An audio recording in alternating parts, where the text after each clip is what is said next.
Okay, so welcome everyone. My name's David Mason. I'm the Executive Director of HIAS+JCORE, and I've been that since May 2023. And I'm really pleased to be putting this session together or working on the session tonight with Susan and Lesley. I'll introduce both Susan and Lesley in a minute. We've got this advocacy then and now. We know that politics works in cycles. There are often similarities between elements and parts of these cycles, and there are differences. So we often look at what's going on now, let's say, with the greater rise of populism, with the rise of the far right and right-wing populism, with the growth of anti-refugee sentiment. And we're often tempted to go back and look at past situations when there was similar sentiment, and there were also members of parliament, politicians, and others who fought against that and believed that we had a responsibility to support the refugee, to support the individual seeking asylum. As someone who's Jewish, it's very much a part of my religious identity as a Jewish person, and our charity is one that bases itself in Jewish values. But we live in a time of mass movement, of growing mass movement of refugees. We live in a time when, because of climate vulnerability, that may only grow. And we therefore need people to stand up for the stranger. So our organization, just very, very briefly, does three things. We support refugees and asylum seekers through an amazing befriending program called JUMP. We advocate for better, fairer, more compassionate policy. And we also go into the Jewish community because we believe it's really important at the moment that the Jewish community stands up for refugees. Sounds obvious, but it isn't always, and pushes values of compassion, of neighborliness, of friendship, especially at the moment. So to do that, and why I'm sure a lot of you are here as well, and why I'm really here, I'm interested, is to hear about two individuals from the last century, from over 100, roughly 100 years ago. And of course, they are Josiah Wedgwood and Eleanor Rathbone, both members of parliament, both social reformers, both who were involved in quite a bit of social justice, not just relating to refugees, but others. Both lived, of course, at a time when there was a Jewish refugee crisis brought on by the Second World War, and of course the persecution from the Nazi regime. So we're really excited to have Susan and Lesley here. Thank you, both of you, very, very much. And I'll just quickly introduce our guests today for you. And then we'll hear first from Lesley about Josiah Wedgwood, not the potter, I should ask, born many generations after the potter, because we'll find out, but a really important individual. And Lesley retired from a career as a career advisor in 2015, achieved a distinction in a degree in Jewish history and culture from the Parks Institute, Southampton University. I think I see we have a Professor Tony Kushner here from Parks. Really good to see you, Tony. After completing the course, Lesley co-founded the Remembering Eleanor Rathbone group with Dr. Susan Cohen, who's here. Lesley mentored a young unaccompanied asylum seeker as part of our JUMP program for a number of years. The young woman is now a British citizen and is married with 2 children. That brings a lot of warmth to my heart because, in a sense, what we're about is allowing social integration of young people who are unaccompanied in this country. Lesley was also actively involved in a project supporting Syrian refugees through her synagogue between 2015 to 2020, and is a founding member, trustee, associate director, mentor, bookings coordinator, and speaker for the Holocaust charity Generation to Generation. Susan is a social historian with a particular interest in refugee studies and was awarded her doctorate by the University of Southampton in 2005. Her monograph, Rescue the Perishing, Eleanor Rathbone and the Refugees, was published in 2010, and she is co-founder with Lesley Urbach of the Remembering Eleanor Rathbone group. So you've got the 2 founders here with us today, set up in 2016 to celebrate the 70th anniversary of Eleanor's death. So really, really great to have you both. I'm going to firstly hand over to Lesley, talk about Josiah Wedgwood, MP, then to Susan to talk about Eleanor Rathbone. Then I'll come back in and hopefully try and pull it together and maybe consider some of the similarities that we face in our work, and how it looks today. And if you want to ask a question, then hopefully you've got a Q&A button at the bottom of your screen. So I hope you've got that, because if you've got that, then you can in there put a question. If not, I have seen someone, it was Jeanette, wrote to the hosts in the chat, and so you can write to me a question whenever you want, and at the end we'll have 15 minutes, 10-15 minutes to answer questions. So without further ado, over to you, Lesley. The MP, Josiah Clement Wedgwood, advocated on behalf of refugees and persecuted Jews in Europe during his political career, particularly during the 1930s and early 1940s. An Austrian born Jewish refugee called him a ray of sunshine in utter darkness. Josiah Wedgwood was born in Staffordshire in 1872 into a nonconformist family. They had a long tradition of supporting liberal causes such as anti-slavery campaign and the 1832 Reform Act. He was a great-grandson of the potter Josiah Wedgwood. Wedgwood became MP for Newcastle-under-Lyme in 1906 and stayed in the seat until 1942. He represented the Labour Party from 1919. Wedgwood was outraged by the introduction of immigration restrictions into Britain, firstly with the Aliens Act of 1905. In 1906, he complained about the costs of administering it. In 1935, he told MPs that it had been purposely introduced because Jews were flying in great numbers from Poland, then part of Russia, into this country. They were coming into the East End of London.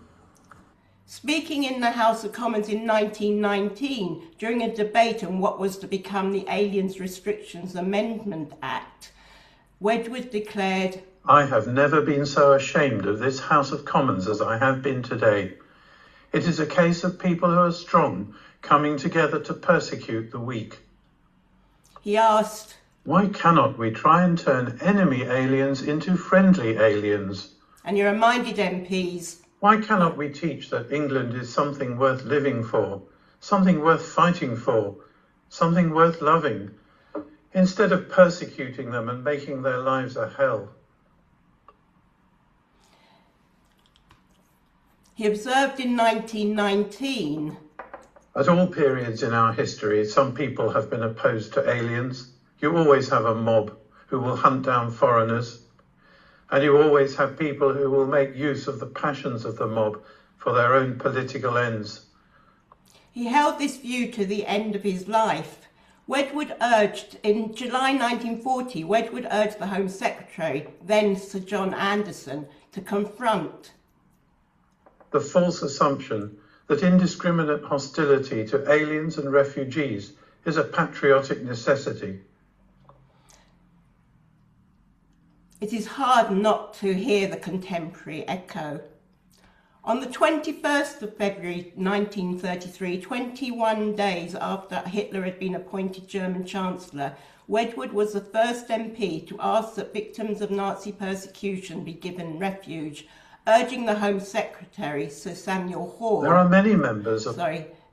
urging the Home Secretary... Something's gone wrong, sorry. Urging the Home Secretary, Sir Samuel Hoare, to grant asylum to German socialists, both Jews and non-Jews. The reply was blunt. Entry would only be allowed if it was in the interest of the country, which had to take precedence over all other considerations. This phrase became the stock response to MPs advocating on behalf of refugees over the next 12 years. Wedgwood held a different view. Speaking in July 1933, he told the House, "What we must always put first is a principle based upon humanity and justice. If you put the state first, you can justify any crime in the past and any crime in the future.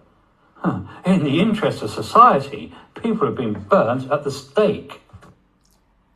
Wedgwood was fighting against a system stacked against him and the other MPs advocating on behalf of the people wanting to come from Europe. British immigration policy ruled out permanent settlement for aliens, and there was no legal obligation then to take in refugees.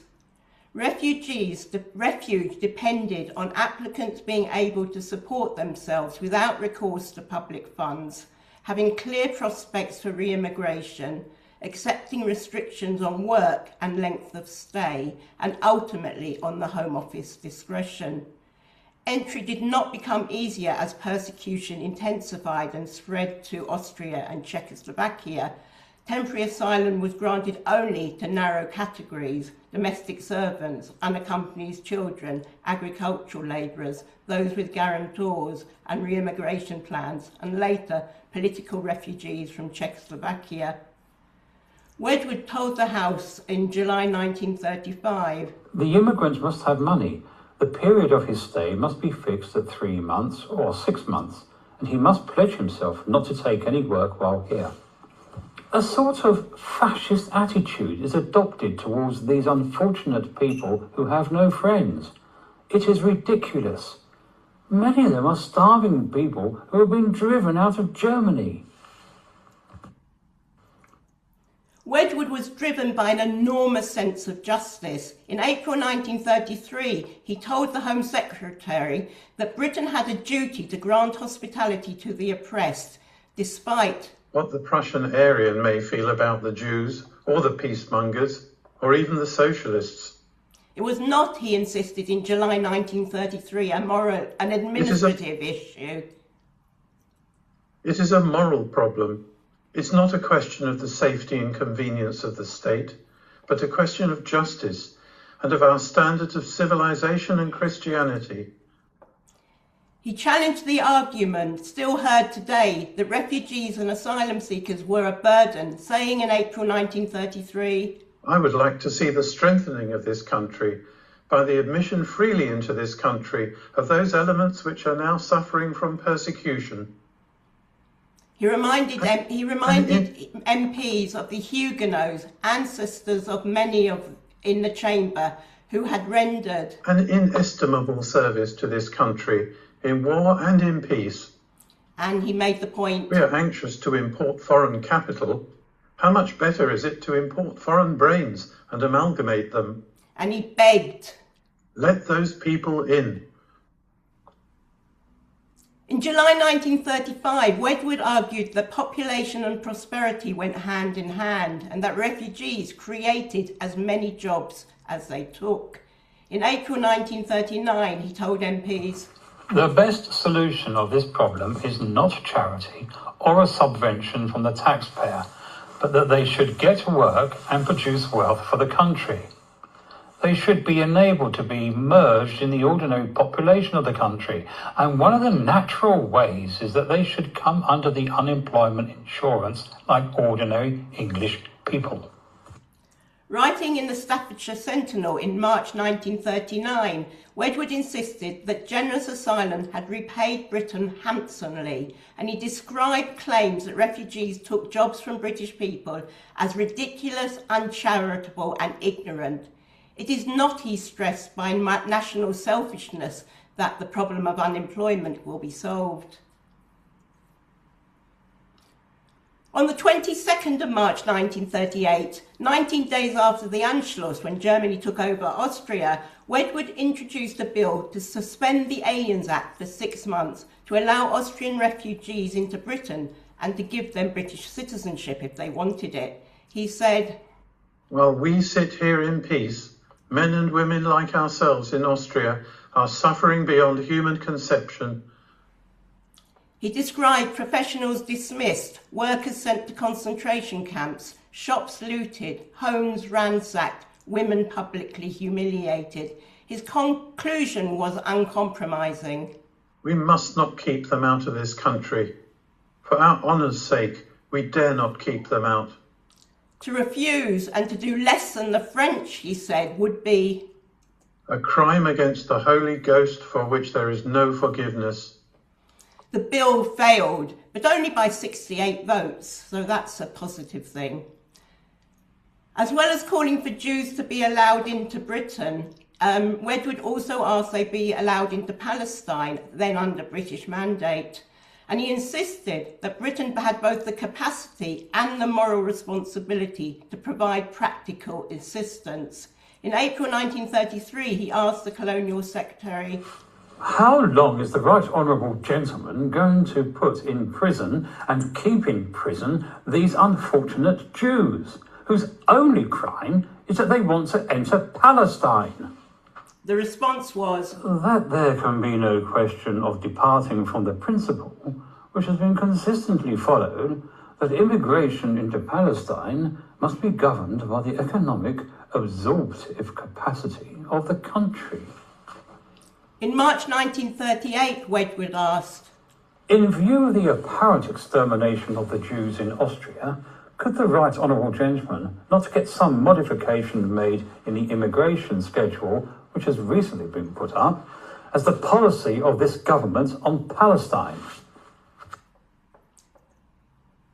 Wedgwood also asked that Jews be allowed into other areas of the British Empire rather than being sent, as was one suggestion, to Nagasaki. They would, he argued, become valuable assets to any country that took them in. In 1934, Wedgwood became a founder member and later chairman of the German Refugee Hospitality Committee, which offered practical help to German refugees, mainly Jews and intellectuals. He wrote continually to the Home Office and asked parliamentary questions on behalf of individuals. He wrote letters and articles in newspapers.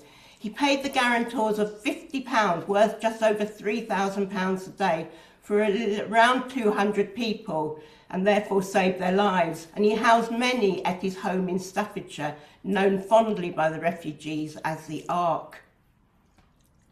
The biography of Gabriela Ausbeth-Labion, a woman from the Carpathian Mountains whom he saved alongside her brother, is entitled My Righteous Gentile, Lord Wedgwood and Other Memories. In these, she writes extremely warmly about Wedgwood's hospitality and support for her.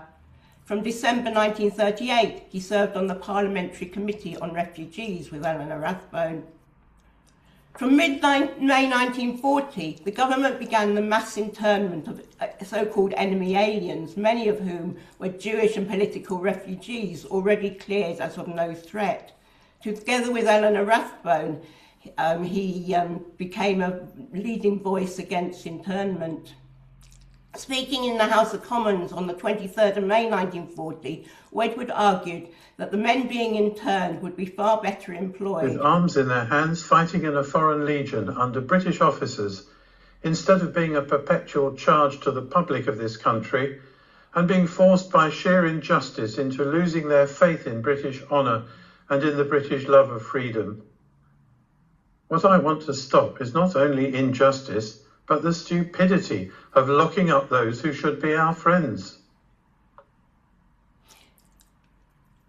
He raised questions about the conditions in the internment camps, calling for improvements. He spoke about inhuman restrictions upon the comforts of these perfectly innocent internees, driven out of their countries of birth, robbed of their goods, and when they come to Britain, they are treated not as friends, but as enemies, deprived of the opportunity of writing to their families, deprived of the opportunity of receiving letters, deprived of the opportunity of reading the papers, deprived of the opportunity even of listening to our own broadcasts over the wireless.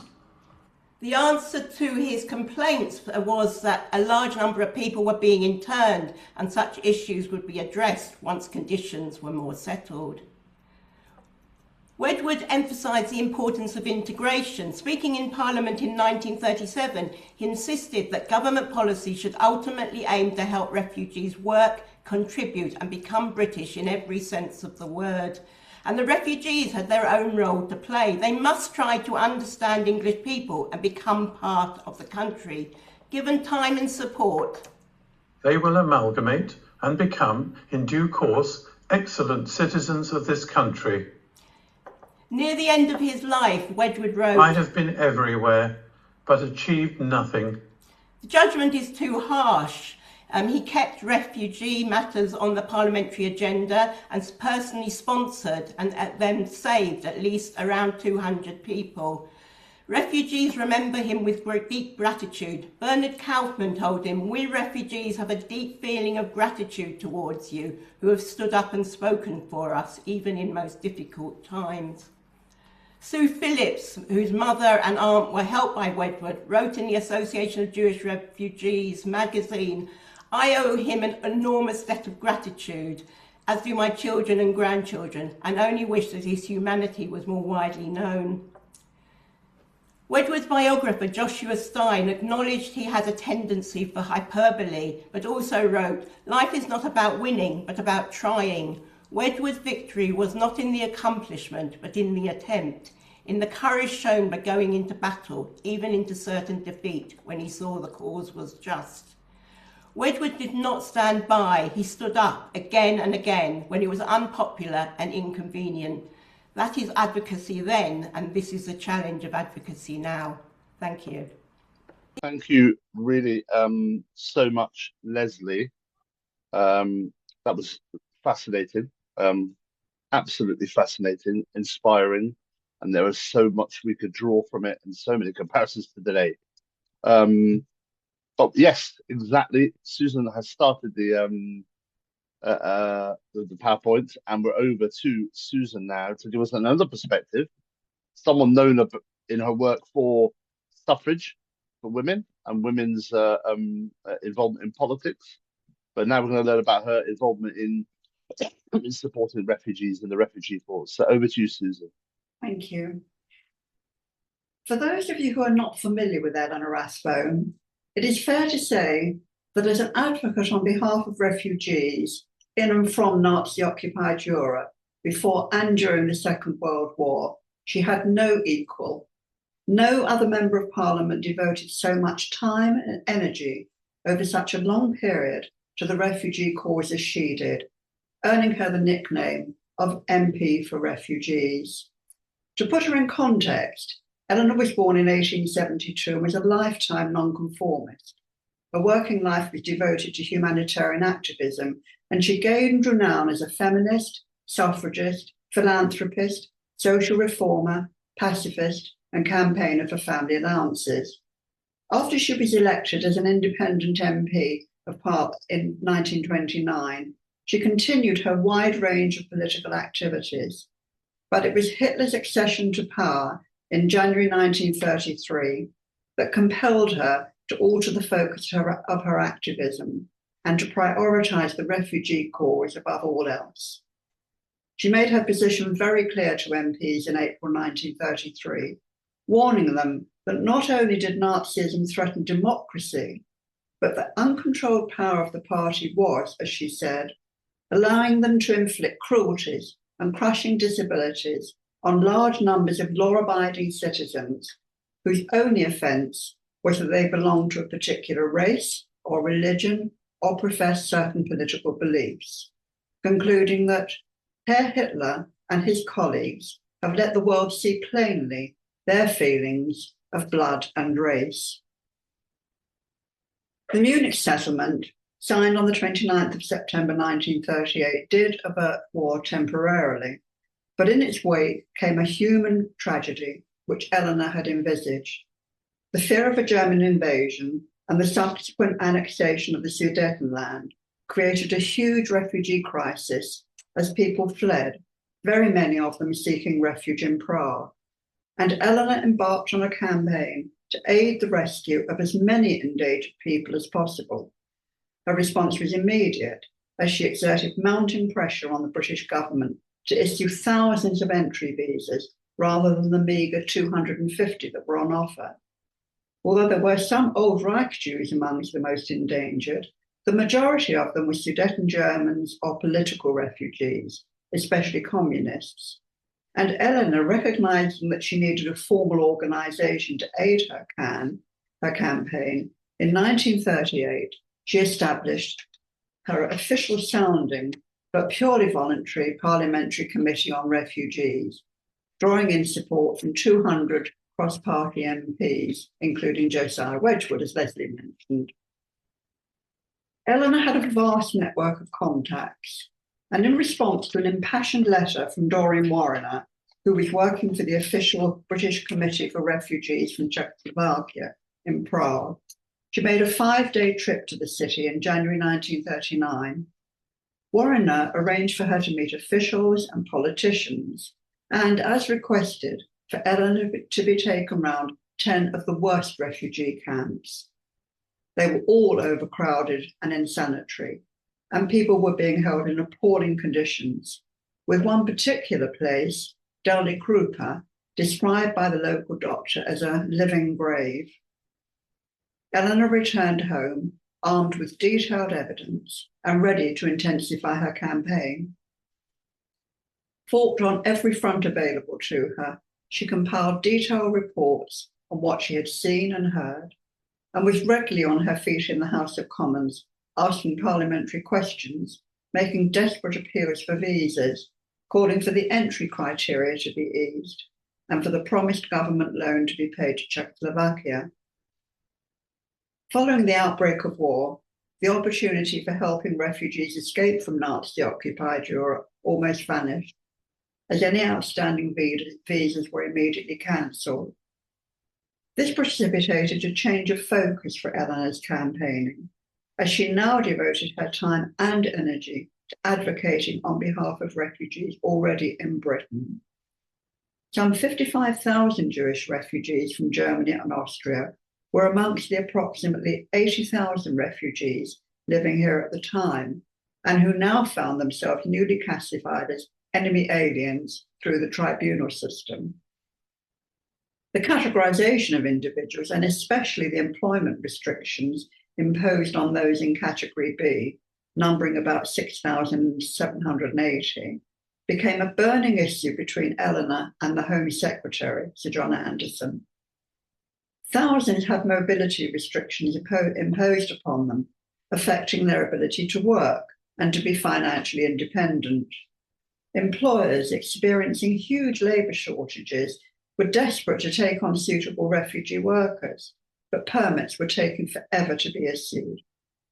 This treatment, Eleanor argued, was counterproductive and struck at the heart of her sense of justice, right and wrong, and she did everything in her power to ameliorate the situation. The policy of mass internment, introduced in May 1940, intensified an already difficult situation, as some 27,000 refugees were suddenly taken into so-called protective custody. People were arrested, mostly at night time, and taken from their homes to the police station, with, as one man recorded, a small suitcase containing pyjamas, toothbrush, and little else. More than 40,000 of those interned were over the age of 50, and many were initially held in prisons or public buildings. None had any idea of what was happening to them. They had no way of contacting their families and no notion of when, how, or if they would be released. Amongst them were people who had been working or studying here for several years. Others, like those you can see here, had already experienced being held in concentration camps in Germany following Kristallnacht, and, not surprisingly, having found refuge and shelter in Britain, this was a terrifying experience. The refugees were then dispatched around the country to transit camps, including one at Huyton in Eleanor's home city of Liverpool, an incomplete housing estate hastily surrounded by a 6-foot-high double barbed wire fence with armed guards on duty, adding to the menacing feel of the place. The first-hand account described the situation there. Not enough food. There were constant body searches, and there was no furniture and no beds. Interned doctors set up a hospital in one house so could treat the many who were sick. A first-hand account described, Internees were then dispersed to other camps around Britain, including the Isle of Man. They still had no way of contacting their families or of being contacted, and were deprived of newspapers, wirelesses, books, and musical instruments. Nor did they have any idea if they were going to be sent abroad, which in some cases included Australia or Canada. During this distressing period, Eleanor's days were filled with challenging ministers and officials at every level, in and out of the House of Commons. While she put down more than 80 questions on interment alone, she and her staff in the Parliamentary Committee Office were overwhelmed by the deluge of internment cases and inundated with personal callers, phone calls, and letters from people seeking help and advice. It was only after the Arundora Star, which was carrying internees to Canada, was torpedoed with the loss of 800 lives, that the government were forced to hold a major debate in the House of Commons on the refugee question. As Eleanor commented, the publicity generated by the debate did have a positive impact on public opinion and made people realise that a great injustice had been done to many. For nearly 6 hours on the 10th of July 1940, politicians raised their concerns, with Eleanor one of the most vociferous contributors, intervening at length 17 times. Armed with first-hand information, she spoke movingly of the despair of the internees, of the suicides, and of their inhumane treatment, and demanded that MPs be allowed to visit the internment camps. She was also determined to establish who was responsible for the compulsory transfers overseas, demanding they be halted immediately, based on the refugee's sacred right of asylum in the UK, which has a great resonance today. Within days of the debate, permission was granted for MPs and others to visit the internment camps, and Eleanor lost no time in arranging a visit to Hythe, which accommodated thousands of men in a space designed for a few hundred. Eleanor and a colleague, Henry Graham White, travelled north to Hythe, and the unprepared speech that she made on arrival prompted Graham White to record in his diary. She then, as always, showed her keen sense of reality by asking them not to forget, in the midst of their troubles, that we were in a terrible crisis of the war, and that from day to day we might be invaded. She assured them that the action from which they were suffering was foreign to the spirit of the British people. It was quite obvious that her speech had much encouraged and comforted these unfortunate people. I felt it was one of the most remarkable speeches that I had ever heard, made entirely without preparation. Eleanor never suffered fools lightly, and when a camp officer tried to prevent some of the internees handing her a dossier of complaints, she insisted on taking it, giving the men hope that someone cared. She also reassured them that the internees would not be forgotten and that her committee was working for them and their families in every way open to them. Visits to other camps followed, and her intervention helped get some of the worst camps, including Worth Mills Camp, Bury, and Sutton Park, closed down by early August 1940. Besides this activity and parliamentary business, Eleanor was kept busy with regular Council of Alien meetings, dealing personally with innumerable individual internment and refugee cases, and, for example, investigating complaints that the Architects Registration Council was discriminating against alien, well, a pseudonym for Jewish architecture students. In the background, the PCR office, whose staff reported to Eleanor every day, was dealing with a huge caseload related to internment release, mainly because some 600 or so refugees had in fact been returned to the Isle of Man from camps in Canada and Australia. The refugees themselves had come to view Eleanor's committee as a bulwark against injustice and reaction, creating a continuing workload. Domestic refugee matters continued to overwhelm Eleanor, but she kept the bigger issue, that of attempting to save even a few of Europe's Jews, firmly in her mind. as information about atrocities against Jews in Nazi-occupied Europe began to trickle through. And in the face of government intransigence, Eleanor established a new vehicle, the National Committee for Rescue from Nazi Terror. The aim of the committee was to raise awareness amongst the general public through propaganda in publications like these, and to see what practical measures could be taken to rescue even a few Jews. And she sought the support of Roosevelt's newly formed War Refugee Board. These efforts were to no avail, and her speeches and letters displayed her utter despair at having failed to do more to save lives. As the war drew to a close, she and the National Committee turned their attention to the surviving remnants of Jews, vociferously opposing plans for their compulsory repatriation to countries from which they had escaped near certain death, and in which many had lost whole families.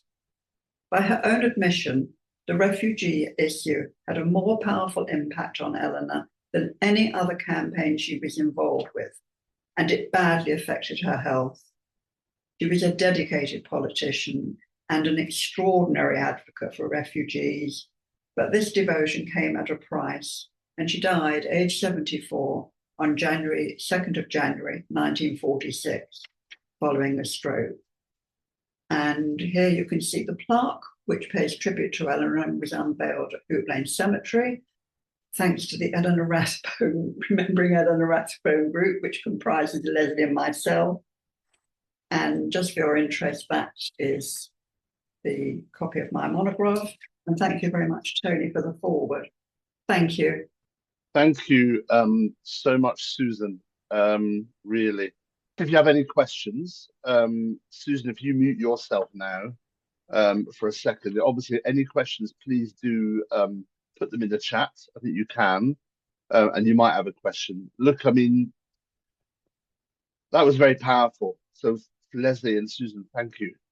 Really powerful. I'm just so pleased we've got this recorded. The comparison between the two, the similarities, both at the same point of history, both with the same refugee crisis, of course, the Jewish and other refugee crises caused by the war, the Second World War. My grandparents fled Germany because of the German persecution. My grandfather, Kurt Joachim, who was a radiologist in Freiburg in South Germany, was in the Isle of Man as an enemy alien. We've got records of him there. So for me, it's quite moving. And I think what I've often pondered on in my job is that I was brought up with this sense of, this romantic sense of the Holocaust happened and Jewish people were welcomed in this country. There was this positive story of Jewish people who were refugees, came to Britain and got in. And why? I suppose because my grandparents lived in Luton, and my grandpa was a doctor, and it must have been okay. And I was, born 2 generations after, basically. But we realized that's not the case. That even, I suppose, with a situation like the Holocaust, like the mass industrial persecution of Jewish people, even that was too much for many. And there was this sense of fear of us being swamped by the other. There was a sense of the culture of the other. So I think there were lots of things that you brought in there, Susan and Lesley, that really echo today. When you were talking about internment, and both Josiah Wedgwood and Eleanor Rathbone railed against internment, I think about Crowborough that's just been opened by the government in East Sussex, which isn't really much different than an internment place, an internment camp for asylum seekers. I think about the lack of permission for Category B Jews or other asylum seekers at the time to work. They were banned from working. And I think today of asylum seekers who will have the right for international protection, but will be not able to work. They will have no recourse to get public funds, and they will not be allowed to move on. And so we have a situation in this country where, because of the fear of numbers, people who really need protection fall through the cracks and don't get the protection that they need. And we know that's also because of the laws that were passed. So we had the nationality bill, right? We had the bills passed by the Conservative government, which were repealed in the main. But even though this government obviously repealed the Rwanda bill, we now know that there are reforms being put in place by the Home Secretary, which will make the situation, even for someone who has refugee status, very precarious, because they will have to, every 2.5 years, renew. One of the things that I think echoes for me, I see in the policy of this government is what they call a fear for pull factors. In other words, the situation, the approach, even of the Labour government, is almost stacked against asylum to try to not make asylum something that's viable. And so it means that people who are coming here from conflicts around the world, such as the Sudan civil war, such as from Eritrea, such as escaping Iran or Afghanistan, will have no real method or way to get here other than an irregular way to get here. Which means it will be very hard for them, once they really should be given refugee status, to move on and integrate into this country. My grandfather was a radiologist. He wasn't allowed to do that when he was here. He eventually became a GP and was a very well thought of GP in Luton for many decades. And I think, as it was Josiah Wedgwood was talking about, the importance of work and what that will do. I wrote down here a note as well, which is almost that it almost feels weird, crazy, that it's so logical and so clear, as Josiah Wedgwood said, that refugees should be given a chance here because of what they can contribute, that it clearly is for almost malicious reasons. You have to believe that people don't want refugees to be here because they will contribute, they will be part.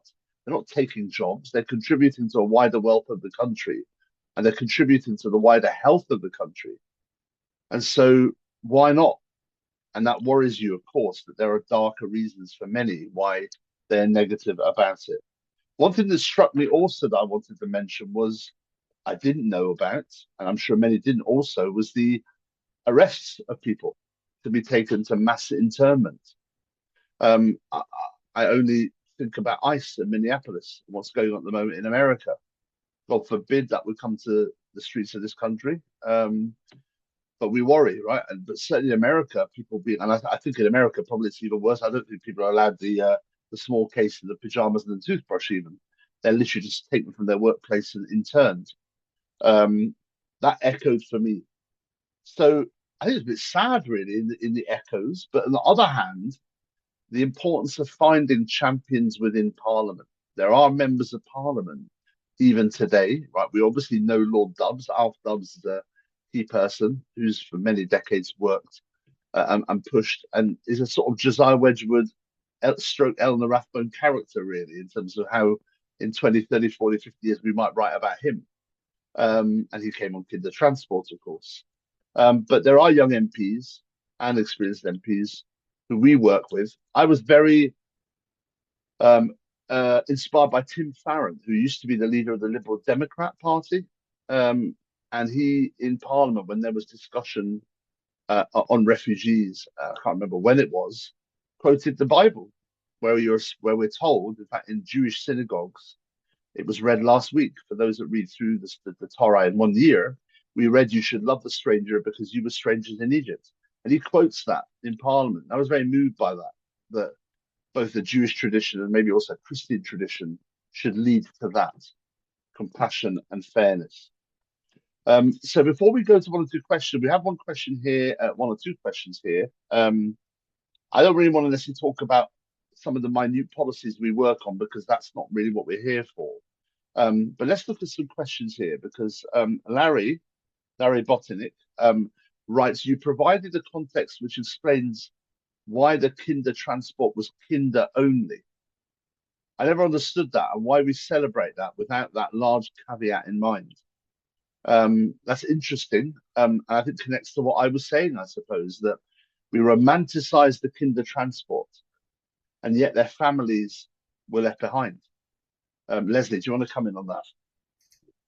Yeah, I mean, I totally agree. I, as part of Generation, I tell the story of how my mother and aunt came on the kinder transport, but I quote letters from my grandparents which show how devastating it was for them. We had to part from our little children, which brought us untold upset, my grandfather wrote. And yet it is romanticised, and the fate of the parents, a large percentage never saw their parents again.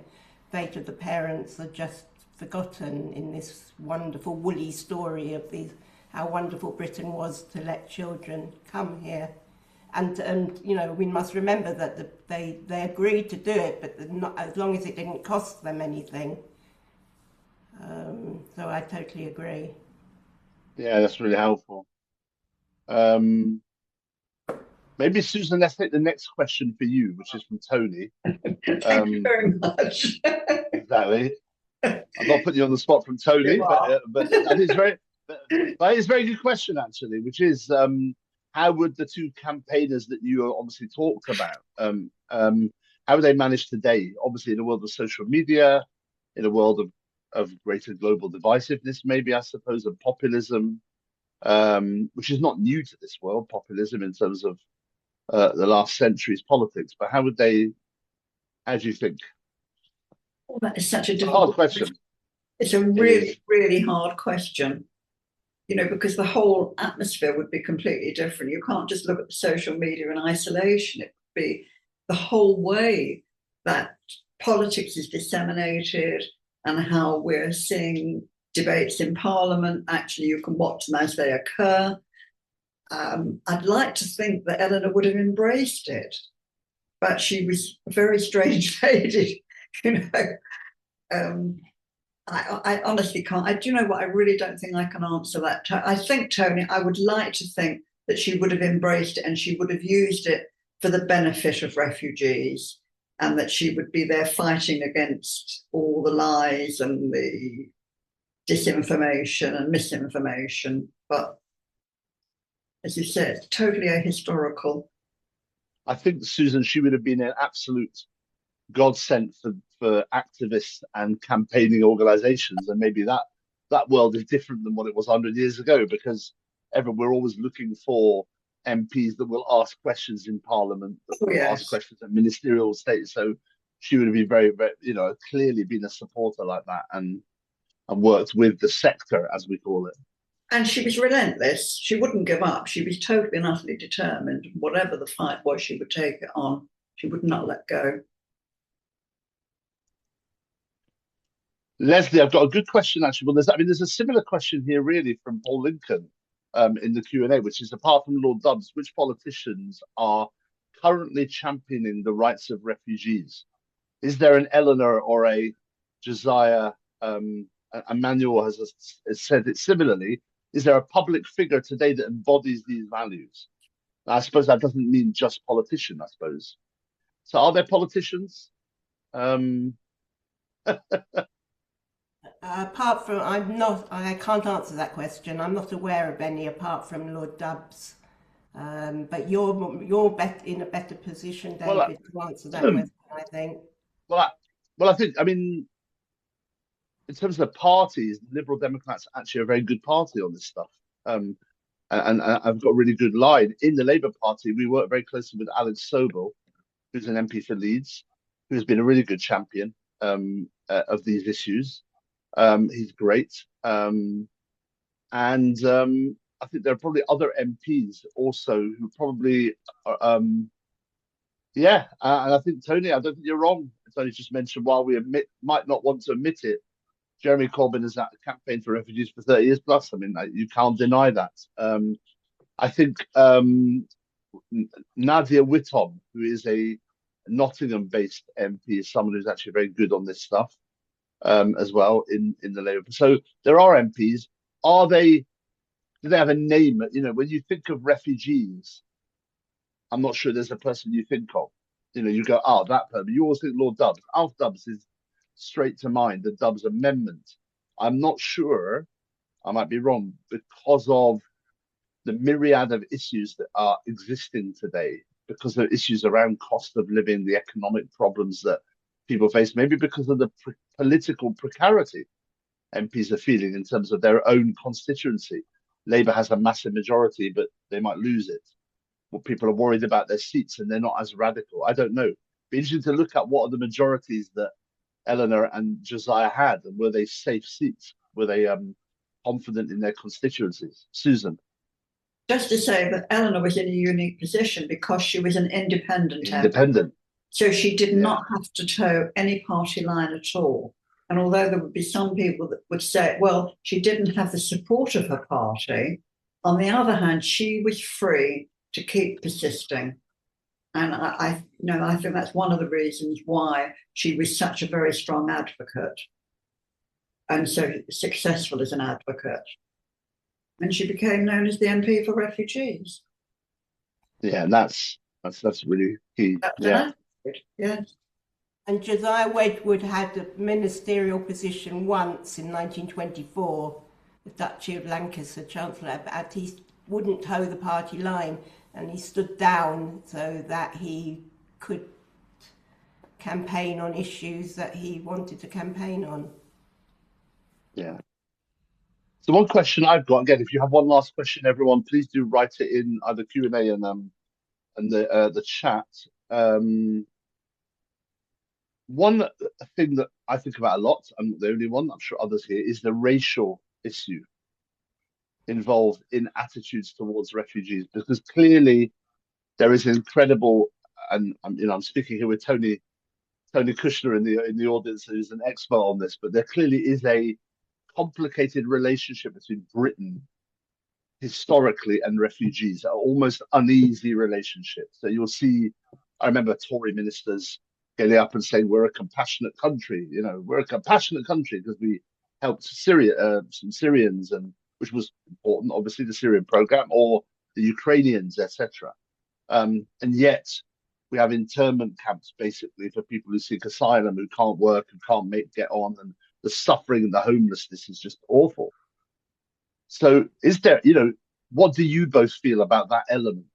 I'm not saying it as, we're a racist country. I think that's a bit too simplistic personally, but, and the Jewish part within that's complicated because on the one hand, European Jews, there's a whiteness in a sense, but at the same time, a Jewishness, which isn't fully white in some sense, understanding racism. So I just wonder what your thoughts were. Lesley. Well, there was a very different attitude to welcoming Ukrainian refugees, to welcoming refugees coming from African or Middle Eastern countries. I think that says it all, really. Yeah, I'd have to agree with Lesley. There are refugees that are okay refugees, and then you've got those who are not, and they're the other. It's the difference, and the more noticeable the difference is, the less welcoming will become. And it's not just about your colour; it's also about religion, and what religion you follow. But what's complicated in a way, actually, not pushing back, but in a way, is that people think. I mean, I've met Jewish people who talk about other refugees today as the bad refugees, and we were the good. But from what you're saying and what we learned, we were the bad then. We weren't thought of as good refugees then. Absolutely. We were enemy aliens coming in who were going to dilute culture, whatever. So was there a comparison to previous refugees, or is this a constant cycle where there's the good and the bad? I think there's a constant cycle. And even with the Jewish community, there's the difference between being a Sephardi or an Ashkenazi Jew. Because if you go back to when Lesley's talking about with Josiah Wedgwood, the Sephardi Jews that were in Britain did not want the Ashkenazi Jews. They wanted them separated. Wow. They were, they looked different. Wow. They were different. Maybe they weren't as well educated. Yeah. Wow. Fascinating. Okay. So, and there was a comment from Larry here, which I can read. David, your initial comments remind me of Schrodinger's refugee, simultaneously taking your jobs and freeloading from welfare benefits. Schrodinger's refugee. Thank you, Larry. Well, that's great. I think we can actually finish there, really. We have an hour. We've done an hour. That was absolutely fascinating. Some great questions, actually, as well. Lovely to be with you. We have this obviously recorded as well. But really, thank you to both of you, Susan and Lesley, for teaching us, really, educating us. I'm sure most of us had not um, known as much as we did about these two individuals. And it inspires us to think about finding such individuals today. Maybe our job is also to talk to our MPs and inspire them and push them to stand up more for refugees. If all of us could take that on as an action, write to our MP, talk to our MP. We're happy to help you and work with you as well if you want. We can go with you to your MP. Last year we talked to about 27 MPs, and we're constantly pushing, constantly having conversations. We're not big, so our impact is not going to be massive, but it will be with others that we work with big, hopefully. And we cannot let go on this. We cannot let go, and we need to have the spirit of Eleanor Rathbone and the spirit of Josiah Wedgwood with us. And also the understanding that it was hard for our families often in the Jewish community when they came here. And to change a culture of fear to a culture of welcome and friendship. And I think as a country, we'll be all the better for it. So thank you, everyone, for being with us, and have a really, really good night. Thank you. You.